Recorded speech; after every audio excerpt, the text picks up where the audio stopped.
Peace, y'all, and welcome to Gather and Heal, the podcast. My name is Vanessa Sujey, and I am your holistic host.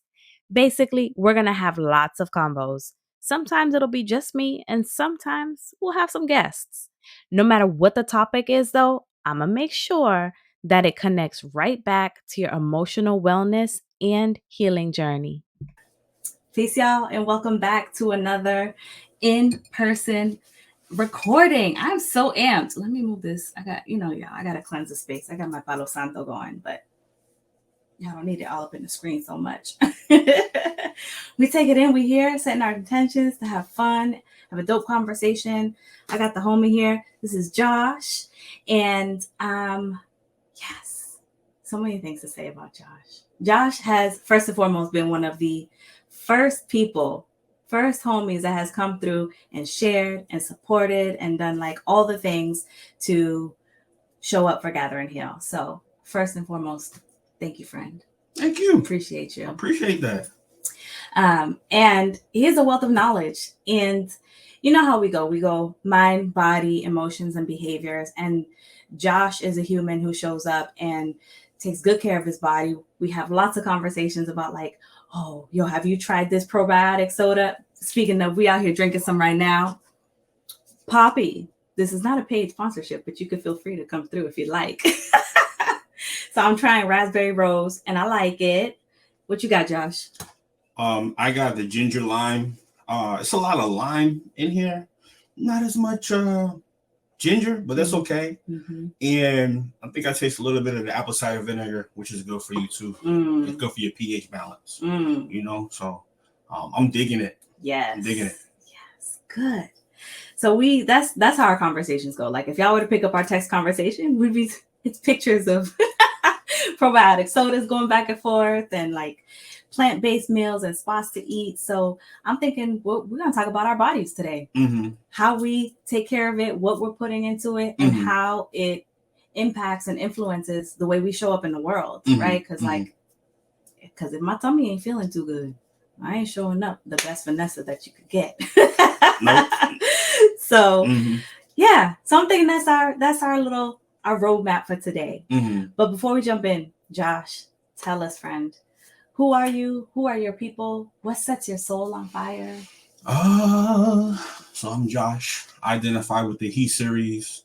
We're here in Florida. I was raised here in Florida, but I was born in New York City. A lot of my family. So, how do I say this? I'm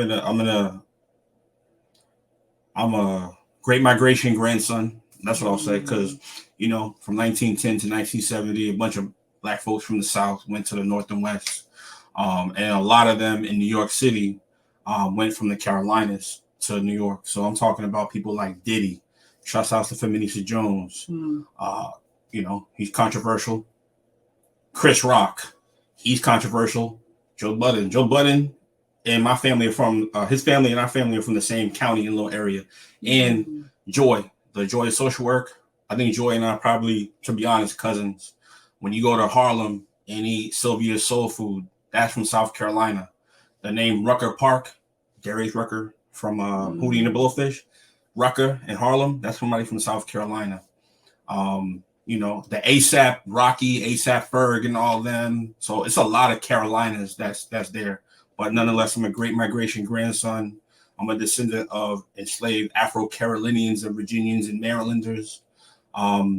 And my grandparents were Jim Crow refugees. I think my great grandfather in Wilmington, North Carolina, a white man spit on him or did something, and I think he slapped him or spit on him, and within 24 hours he had to leave before he got hung from Wilmington, North Carolina to Brooklyn. But I was raised in the Sunshine State. A lot of people talk about certain things to do with Florida, like it's like the toxic word, quote, crazy, unquote, but it's just home to me. I went to the Florida Agricultural and Mechanical University. I'm the eldest of a single parent household. I went to Boston College to get my master of social work, and now I'm getting my doctor of social work we're in Florida. I was raised a Florida Gator.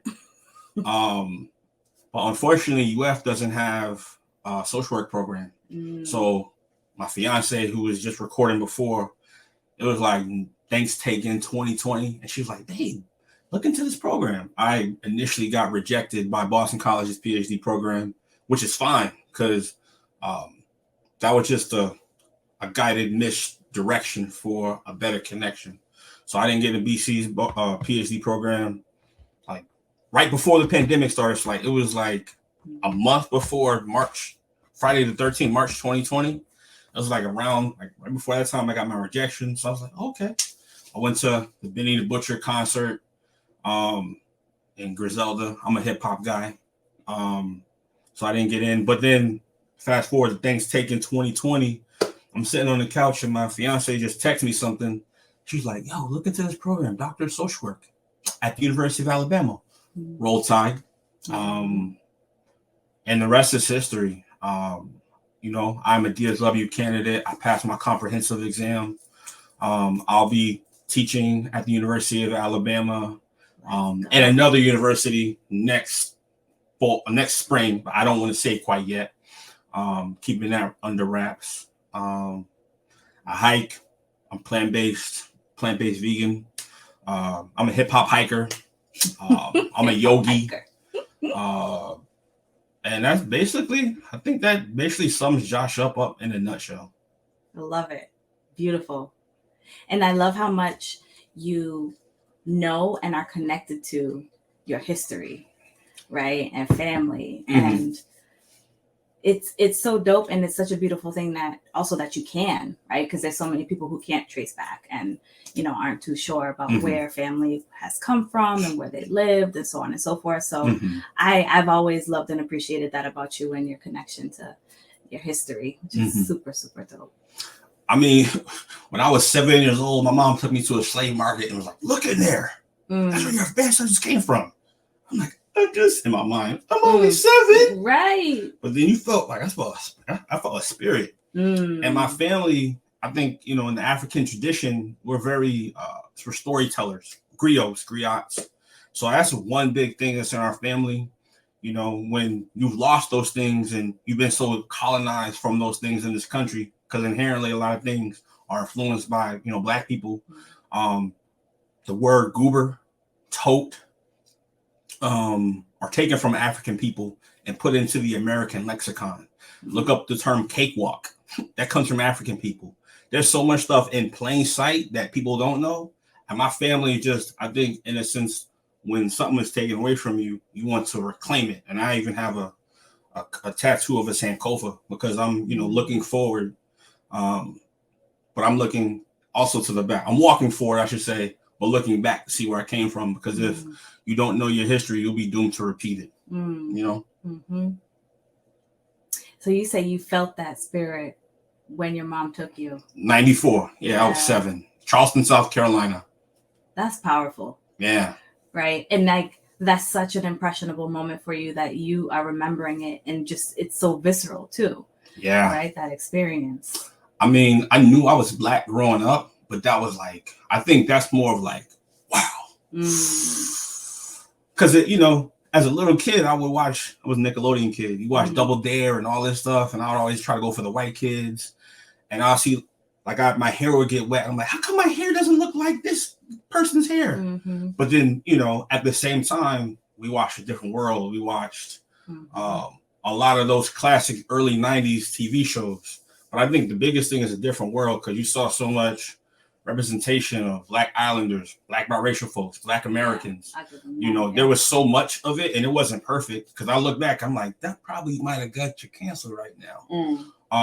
But overall, you know, I think Debbie Allen, shouts out to Debbie Allen. You know, she did a wonderful job. And actually, Jasmine Guy's from Boston. Jasmine Guy was born in Boston, lived in New York a little bit, and then raised in Atlanta. And her dad was a Morehouse professor. And her mom is a Portuguese woman, dad's brother. So there's a lot of connections in Massachusetts, where she's from, with the Portuguese diaspora. But yeah, Jasmine Guy, shout out to Jasmine Guy. When I was a little kid, all the little boys had a crush on her. And I used to love Jasmine Guy. I love that. So tell us a little bit about, like, your plant-based vegan journey and this connection with your body of movement and hiking. I'm also guessing this connection with nature, right? Like all of these things. Right. So I want to salute my grandmother, R.I.P. She passed like 4 years ago, 4 years and a month ago or so. And she raised me a lot. Because, grandmothers, they're able to realize and acknowledge what they've done, not the best with their children. And then when it's the grandchild, I was the first grandchild of that side. She really embraced me. And I think she kind of knew when I was a little kid, I was real antsy and I needed to move around. And she'd be like, why don't you put that boy in karate? Why don't you put that boy needs something to do, Kyle?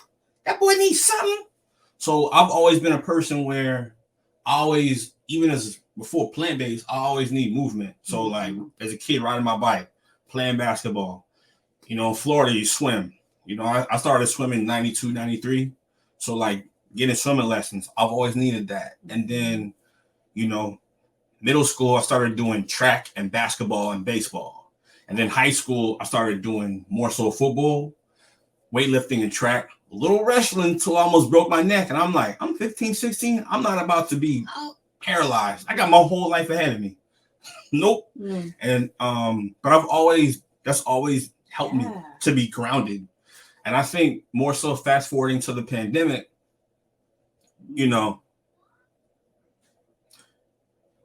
I just made a conscious decision before the pandemic came to like be a pescatarian. That's where I at first started because I knew I just wanted to be healthier.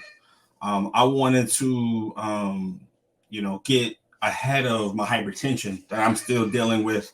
A lot of my family has hypertension. A lot of my family, they didn't have a lot of education or resources. And then, not all the people that were in the country, because there was some people in my family that was from the country that got educated and they were the small ones and they came back and educated the community. But a lot of them didn't have those opportunities. And I just knew from the diet that they had, epigenetics and all those things, I had inherited a lot of things. And I've had two doctors when I was in Massachusetts. I had two doctors, and one was like, I think you might have a genetic predisposition to high cholesterol. And then I had another doctor earlier this year who's an alternative doctor. We had tried everything, and I got my cholesterol down, but it was still pretty high. So I have to take 2 blood hypertension meds now, and I take 1 cholesterol med. So I just basically started becoming pescatarian before all the pandemic stuff started. Yeah. Because to get in front of that. And then the pandemic happened. So it's like you have way more time to just sit and think and be still. And I really just started as the pandemic went on, no dairy. I would eat fish, but I would do no shellfish. So I started like cutting stuff back until I eventually I would just say more like vegan, and everything that I eat is vegan. My beard stuff, no animal cruelty. My facial skincare stuff, because I do like a face mask or something once or twice a week. I do my moisturizers. I love it. Wash my face twice a day. I do a mask. You got a whole routine, Josh. Yeah, my soaps are all pretty much. I'm making sure that they're vegan and all those things. No animal cruelty, no honey in anything. I'm always, going to try to go to plant-based restaurants that I don't have to. Those fries, right? Those fries, are those in the same oil as everything? I used to not be like that, but I'm kind of more like that. But I just try to go to more places that have just those options. Right. So I don't have to do all that. And every now and again, I may have to be like, can you make it a little bit like this? Can you make it a little bit like that? But, really, it was just being plant-based or being vegan was just more of preventative health, because I've seen how, again, I give my family grace, my grandparents and all that stuff. I feel like they could have lived longer. But I was like, I am not going out like that. Yeah. Like I saw my grandma in her last days and it wasn't the best. She really, struggled. And my grandfather, I think he had stomach cancer. He he was a shell of himself. And I was just like, I saw that, and I saw my aunt, my mom, and my dad having, both my parents have diabetes. So I was like, again, I am not going out like that. So it's really just to live a fuller, healthier, life. I mean, I don't have joint pain like I used to. The day after Thanksgiving, Black Friday, I usually would feel like bloated and all those things. I don't feel bloated like I used to, or none of that. I'm getting up there in age, but I'm feeling like working out and all those things. I'm feeling like I've hit in some ways the fountain of youth. So it just feels great. I don't know about mental clarity. The mental clarity for me is the grounding. So like doing yoga, a couple of times a week. I'm a really big Peloton guy. So before I came over here, I did a strength workout. Yesterday, I was over here. And when I came back, I went to do some yoga. I think this month, no, about 3-4 weeks ago, I hit 300 yoga classes over 2 years. Ooh. Yesterday, I hit 200 meditations. And I think last week or earlier this week, I hit 100 strength workouts. Okay. And I have like yoga, meditation, cycling, strength. I have at least 104 of those categories. Yeah. I only had the Peloton since December 2020. So it's really a way of life. Mm-hmm. And it's been clutch, I'm sure, too, during the pandemic when going out was so limited, especially in the beginning, right?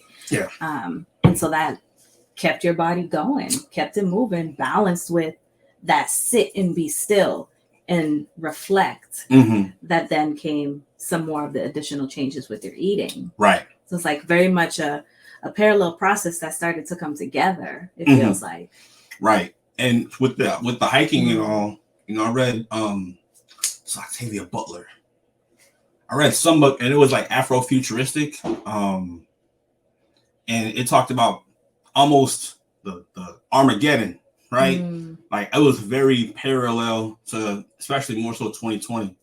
The name of the book, I forget right now, but being in nature and all those things. So, with all that stuff that was more so going on, especially with George Floyd too, being a black man in America, it's like, or any person of the diaspora, regardless of gender, non-gender, or what have you, you're gonna, no matter your nationality, sexual orientation, you're black. In my opinion, you black first. So people will find it and rebuke you in whatever ways they can. So going into nature was also a way to connect with my ancestors who, I'm a generation removed or so, but my grandparents are, my fiance calls it El Campo, but we call it the country, dirt roads, outhouses, scorpions, having gardens. So it brought me back to reconnect with what I was disconnected from, being more of a city kid or suburban kid.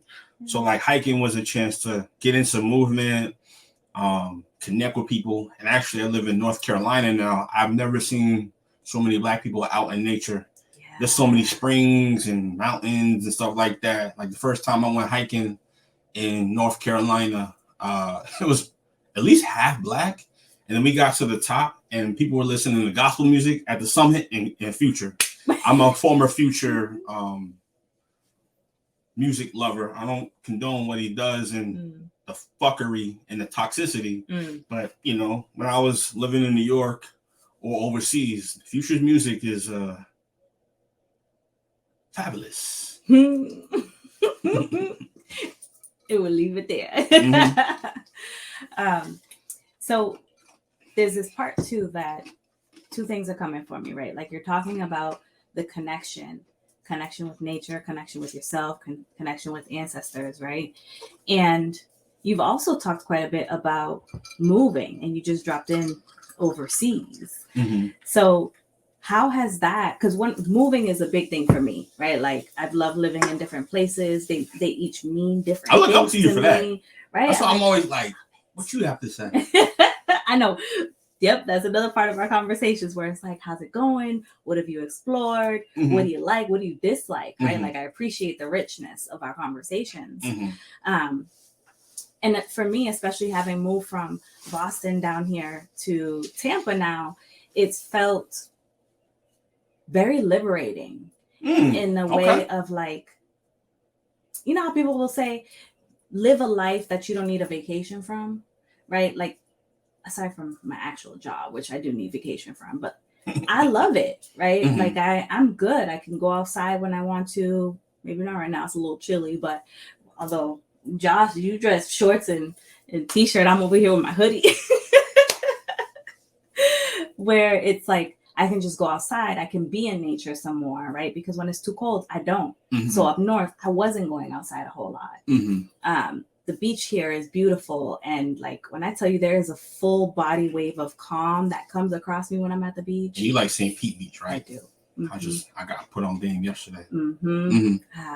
Beautiful, beautiful. And so when I think about traveling and living in different places, right, how that alters how I show up in the world based on availability of different things and circumstances of that area. Can you tell us a little bit about what it's been like for you, you know, born up north, raised here, having lived in, now you're in North Carolina, lived overseas. Like, talk to us a little bit about that. You know, it's funny you mention that because I think I get asked that more here in the South than anything. In Boston, people never ask me that. Interesting. Yeah. In Brooklyn, because I actually went back after grad school, like, it wasn't really that type of conversation, but I get asked that a lot. And I think the one thing that I find that is weird is I think people from the South think people from up north are smarter, more erudite, have their life together. I'm like, I don't know about that. I don't know about that. I mean, it looks life be life in different places due to politics, due to weather, due to environment. There's a lot of different factors. But one thing that it helped, actually, I'm gonna go back to my childhood. You know, as a child, we moved around a lot for family mental health reasons. And I feel like I didn't have control over it as a kid. And a little bit, it kind of gave me trauma. And I'm realizing, like, I think I'm kind of a little bit mentally unwell because of that. And I'm just now getting settled and recognizing it. And I'm not liberated from it yet, but I am in liberation because I didn't have control. So I think my anxiety comes from like, wait, I went from like a hood school to like a hood Christian school where there's corporal punishment. So it's like black hood schools in South Florida to like Central Florida where it's like very, very white. And I'm like, I definitely at like 7 or 8, I'm like, I definitely feel the difference. And then like going to other white schools, a little bit about me. I was born with a cleft lip and cleft palate.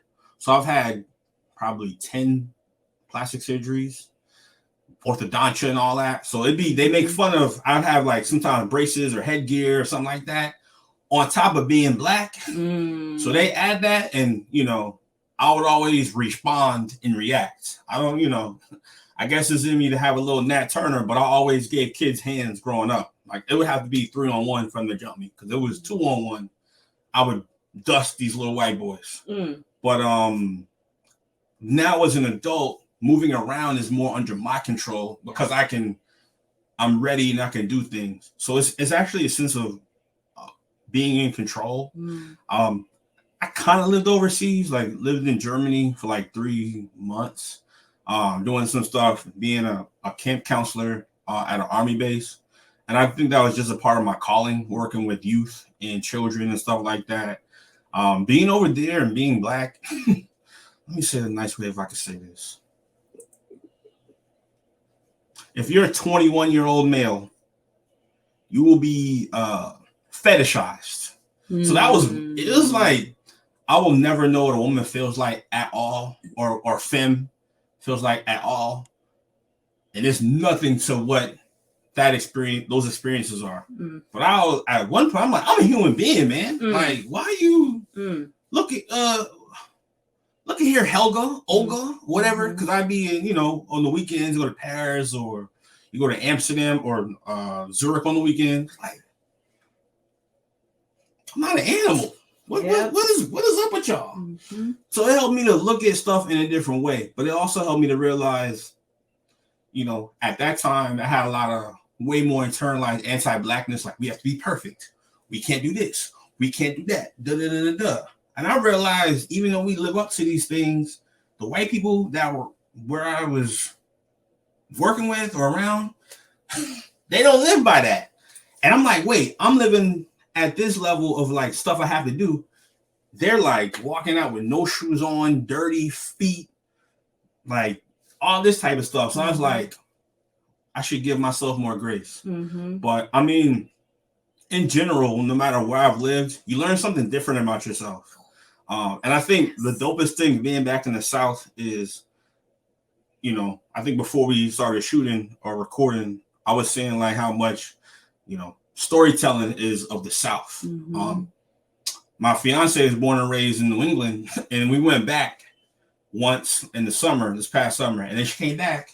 So like, she's like, wow, New England is so much more whiter. Like, you feel Black people in the South, especially, North Carolina.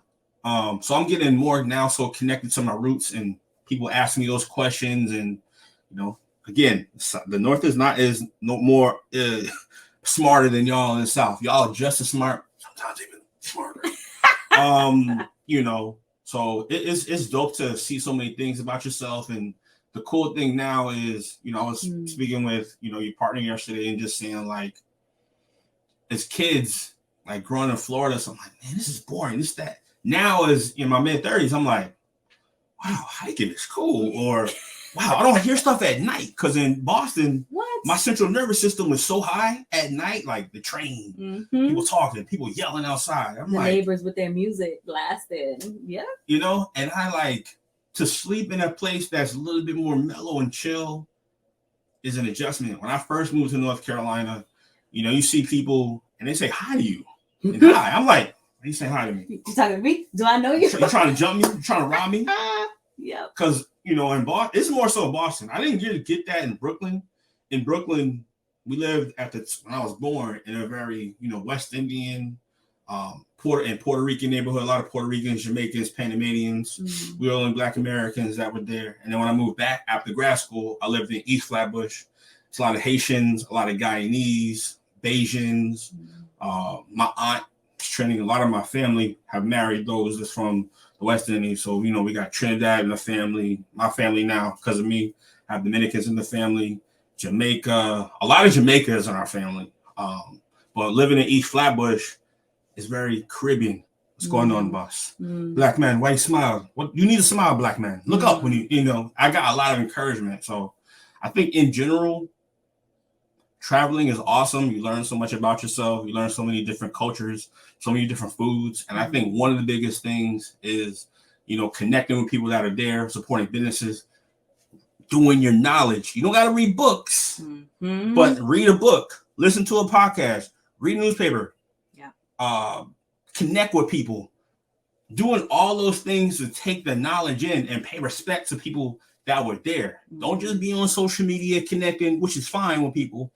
Get off social media and get able to connect with people from around. Go to museums, connect with the diaspora in many different ways wherever you are, just not on social media. And, all I have to say is Benny the Butcher says, I'm this way on Instagram and in person. So how people may see me and portray me on whatever platform, I actually be reading. I forgot to read my 10th book of the year when I got here to Florida. I read like 9 books this year. So reading is fundamental. Yeah. Oh, yes. But there's also something really powerful in what you're talking about of not just learning something new about yourself when you're traveling or when you're living in different places, but that's also hard work, right? Because when you're in a different place, there is this forced introspection that needs to happen to say like, who am I and how am I going to show up in this space? Right? I love it. As opposed to, oh, this is how they do it here. I'm just going to flex myself and show up the way that they are. Can we get into it? Let's do it. I didn't get that in Boston too much. I felt that I got so much opposition Because like people from other places be like, yo, Harvard's here, this, that. They be like, yo, why you? I always get questioned a lot. And I didn't feel like there were some people, you know who you are. You know who you are because you're not one of those people. And the love is always greater than that. The not love. But I didn't really feel like that. And I'm like, is this a vortex? That's how I felt living in Boston. Like, I call it the vortex because it's a boring vortex. So I'm like, this must be a vortex. Go Vortex Celtics, go Vortex Bruins. But I was like, I didn't feel that. And I'm like, it ain't me. It's y'all. But I'll keep it at that. Sips probiotics. Hold on. Healthy guts. Healthy guts. Listen to your gut because there's the neurons and all those things or whatever that triggers something in your brain. I've done neuroscience classes, so they say listen to your gut. There's more studies to show like, yeah, listen to your gut, and it has something to do with what's going on in here. There's something. There's things that are connected. Talking. You know, they're talking. It's probiotic soda. Yeah, and people always, will roll their eyes or whatever when I'm like, pay attention to your intuition, pay attention to your gut. Right. They're like, yeah, whatever, Vanessa. And I'm like, fine. You want me to break it down in science for you? I can do that. Because they are talking, right? We're talking about the central nervous system and our vagus nerve that's running throughout our bodies. Chakras. And yes, our chakras are there. And we have to pay attention to how our body is communicating. All of the intellectual pieces don't just have to happen up here in our mind. And they don't happen here in our mind only. It's the connection between the two that are talking and reminding us like, oh, I had the quick tightening in my stomach. Why? Pay attention to it. Be curious about it. Don't just be like, oh, that was uncomfortable. Let me just keep going into this dark, empty space over here. Right. Like, no, slow the fuck down. What is your gut telling you? Spidey senses are coming up. Pay attention to it. And there have been just so many things in life and society that tells us to not listen to it, that it's not real, and so on and so forth. And I'm glad that you're here and I'm here, and we're like, no, we got to listen to our gut, take care of it, and listen to it. And with the intellectual part that you mentioned, sometimes I have to realize not to be bougie or not to be pretentious, because I know some people, this is just me, they may not have. It's hard to be still. Like I dealt with some stuff earlier this year, and I think that was God and my therapist was like, this is meant for you to be still right now, even though how hard it is. So sometimes being still, people go because they can't really be still. People may not have the privilege or the resources to be still at those times. So I've been learning, try to give people grace and give people compassion who just always going. Right. But what are you avoiding? What you running from? Right. And some people just don't know. I mean, I'm not saying you don't need degrees and none of this stuff. My grandmother was one of the most influential, intellectual people, like a 7th grade or something education from the backwoods of South Carolina. She talks global politics, she had a library. Malcolm X didn't even finish school. So it's a little bit of, you got to have a little bit of street smarts and book smarts. Yes. That go hand in hand too. And, gut smarts, Gut smarts. I like that. I like that a lot. So since you have been leaning into more of your movement and in nature, and over the course of the last few years, going from pescatarian to plant-based vegan, how has your body felt? Right? You said your joints, you don't have as much joint pain, right? Like, talk to us a little bit about that, because I think that there's this big picture that people have where it's like, oh, this is what it looks like to take care of my body, and this is what it could feel like. But the people telling us those stories don't always look like us. So I want them to hear it from you as a Black man, having made this transition and made this journey a very central and important part of your life. How's it turned out? How is it feeling? I feel more present in my body for sure. And my presence may feel different than your presence or anybody else's presence. So I feel present. I feel still. I feel like replenished, if that makes sense. I feel replenished. Like I feel fresher in my body. And I mean, moving to the South, another thing, just the overall My blood pressure has gone down, because I think just my fiance was like, your eating, your movement, the lifestyle changes, you still taking the meds, it all probably caught up to you in North Carolina because my hypertension went down and my cholesterol went down. So I'm just adding more life to my life. So that's it, and that feels great. So, and I think, yeah, and that, as a doc student, I realized too, I don't know this term they call shadow work. I don't know if this is it or not, but a lot of my stuff comes from my journey. My personal journey has crossed over into the academic space because Black men have the lowest life expectancies in America of all races, groups, ethnicities, or whatever the case may be. There may be some studies that with indigenous men as well, not to overlook our indigenous brothers and sisters and stuff like that. But nonetheless, there's a lot of studies that show that our life expectancy is lower. And then since the pandemic has happened, it was just over 70. Now it's like 68.2 years. So like if you're in your mid 30s as a Black man, that's midlife right there more so. And a lot of things from like incarceration, when you come out in your home, you can't get health care, you can't get TANF or whatever the case may be, housing. So what are you going to do? You might return back to what you were doing if you're not given a second chance. Right. So there's that.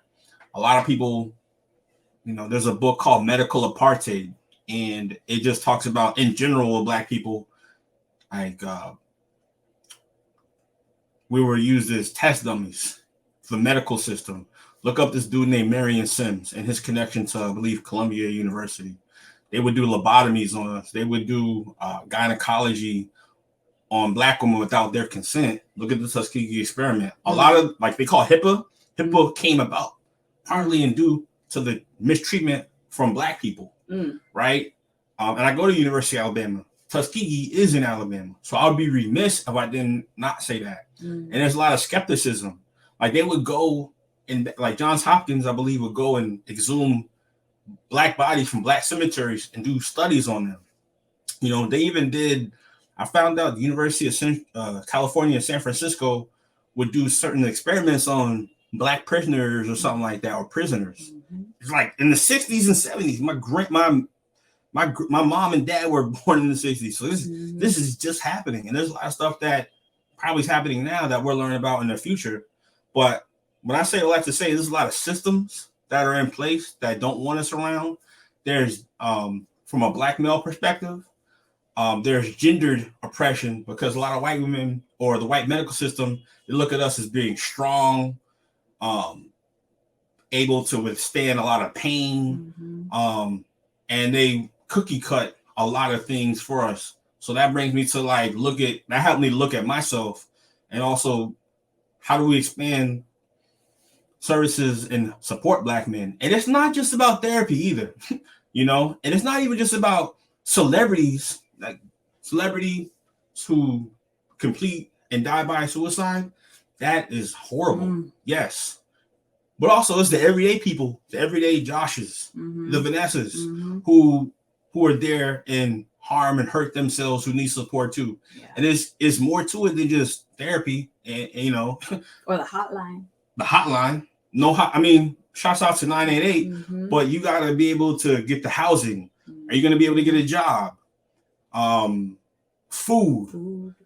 And also if Black men are able to be vulnerable, or men in general are able to be vulnerable, you can't emasculate them or make fun of them or shut them down or gaslight them because they already feel like they can't say anything in the first place. Right.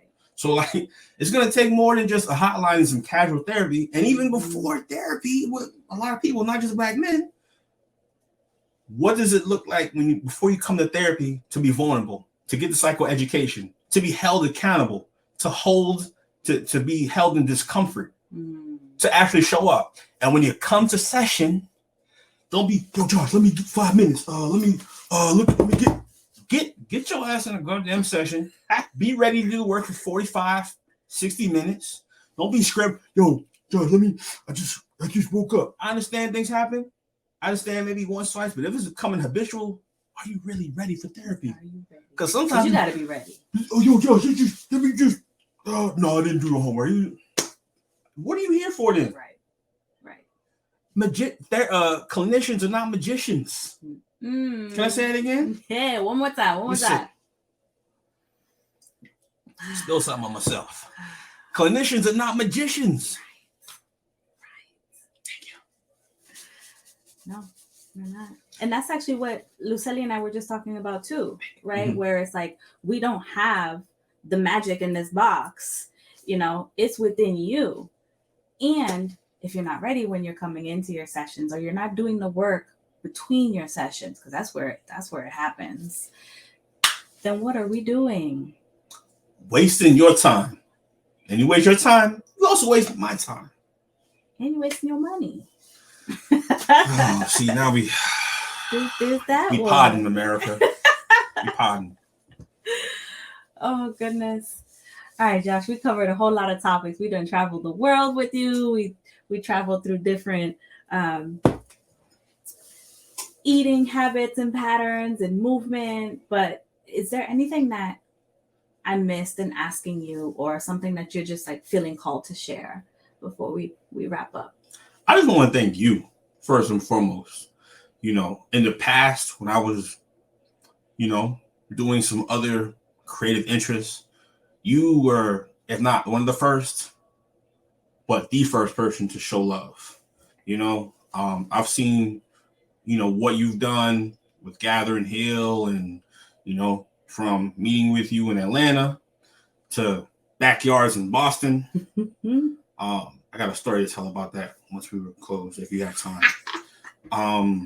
It's safe for y'all. Yeah. Play that music, the elevator music type conversation.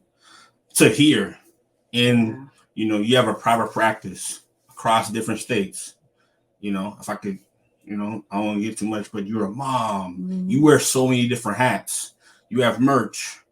You have a digital community. You have an in-person community. And I actually look up to you because, I feel like, I think maybe men aren't there yet, but if I can create something to get maybe the next generation to get where you are and how you've done for women and femmes and stuff like that, that would be an honor. So I just want to, give your flowers and say I appreciate you greatly. Appreciate you. You're a dope clinician, and I really, before we got on, I'm like, how do you do that? No. And I apologize if I like overwhelm you with the text and stuff like that here and there, or whatever the case may be, because I know you got a lot going on. But I love that you're patient with me, because I don't always get back right away, but I get back. Sometimes people like, people told me like, you overwhelm me. I don't want to overwhelm you, but nonetheless, you're a wonderful clinician. You're a wonderful therapist in my community. No problem. Mm-hmm. I love that. Thank you. Of course. Thank you. Oh, Judge, tears have been. Let me focus. Okay, ready. Thank you for coming through. Y'all already know, don't be greedy. We got to share this with the homies. Josh just shared some dope information. Another perspective as well on how we incorporate our bodies and how our bodies are so important to connect with, how much we can learn from it, and how what we put into our bodies and take care of our bodies impacts the way that we move forward in life, right? And I love what you said, where I'm walking forward and I'm also looking back, right? And that connection. Exactly. Yes. No, you can't really see it, but it's Kofa. Yeah. So keep that in mind. Keep grounded within your body and see how it connects you to other aspects of your life, yourself, ancestors, nature, people, so on and so forth. If you want to see Josh and I waving our hands and laughing and smiling, all that good stuff, you can see this on YouTube. But if you're just listening, you can catch us on any podcast platform that you're used to listening to. Other than that, y'all, I hope you have nothing short of a beautiful fucking day. Peace.